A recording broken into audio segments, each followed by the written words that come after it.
নমস্কার, সকলকে শুভেচ্ছা জানিয়ে শুরু করছি আমার আজকের ভিডিও।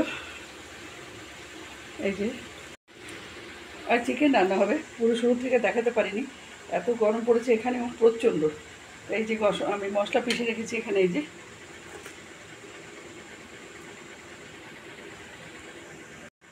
এই যে মশলা করে রেখেছি। এর মধ্যে আছে পেঁয়াজ আছে অল্প, আর রসুন, আদা, কাঁচা লঙ্কা, এইটা আছে। আর এটা পিষলাম, এই যে পিষছি, এখনও পেশা হয়নি। এই যে গোলমরিচ, দারচিনি, এলাচ, লবঙ্গ আর মোটা বড় এলাচ, এরকম পেশা হয়নি এখনও, এটা পিষছিলাম আমি। তো এটা করলাম এখন ভিডিওটা। এই যে চিকেনটাকে ভেজে তুলে রাখা হয়েছে। এই যে আলু ভাজা হয়ে গেছে, আর এখন পেঁয়াজটাকে ভাজা হচ্ছে বড় বড় করে, যে পেঁয়াজটা তাহলে অল্প একটু বেটে দিয়েছি, বাকিটা এখন ভাজা হচ্ছে, মোটা মোটা যেগুলো কাটা হয়েছে সেটা। এই যে গরম মশলাটা আমার বাটা হয়ে গেছে। এবার চিকেনটাকে কড়াইতে ঢেলে দেওয়া হয়েছে। আমার ছেলেই রান্না করছে আজকে, আমি ভিডিও করছি। এই চিকেনটা দিয়ে দিয়েছে, পেঁয়াজটা ভাজা ভাজা হয়েছিল।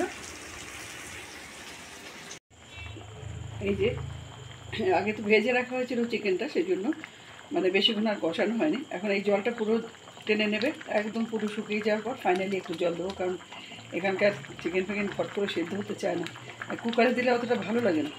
তাই এটাকে, এই জলটাকে পুরো একদম টেনে নিই, শুকিয়ে গেলে তারপরে আবার জল দেবো ফাইনাল। এখন এভাবে হোক। এই যে দেখুন, পুরো জলটা টেনে গেছে, একদম কমপ্লিট জল শুকিয়ে এসছে। এখন অল্প একটু জল দিয়ে এটাকে ঢেকে রাখবো, তারপর নামিয়ে দেবো। এই যে আলু টালু সেদ্ধ হয়ে গেছে আমার। এই যে এখানকার আলুও যেমন, চিকেনও তেমন, আমাদের কলকাতার মতো ওরকম গলে না, যেগুলো এক কাটা হয়ে যাবে সেরকম না। এই যে আলুগুলো এতক্ষণ ভেজে রাখা হয়েছে আগে, তো এই অবস্থা। এটা শুকিয়ে গেছে, এখন অল্প একটু জল দিয়ে ঢেকে রাখবো এটাকে।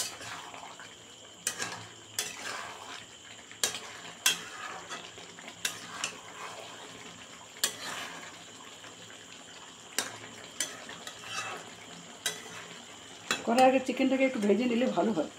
এই পোলট্রি তো, বেশি চিকেন হলে না করলেও চলে, কিন্তু পোলট্রিটা একটু ভিজে রাখলে ভালো লাগে খেতে। যেমন একটা কিরমটা হয় না, ওরকম হয় না, বেশ ভালো লাগে।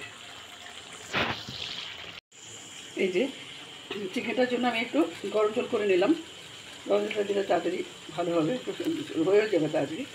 হয়ে গেছে তো জলটা, এবার আমি ঢেলে দেবো। এটা একদম টেনে গেছে, তেল বেরিয়ে গেছে দেখুন।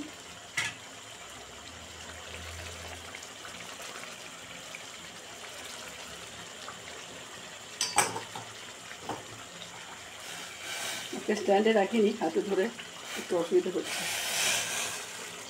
দিয়ে দিলাম এই জলটা, ব্যাস।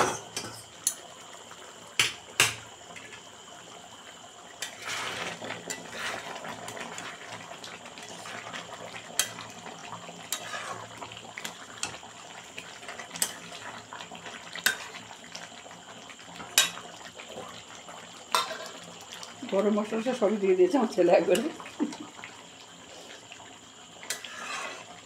আমরা সাধারণত পরে দিই, ও একবারেই দিয়ে দিয়েছে সব।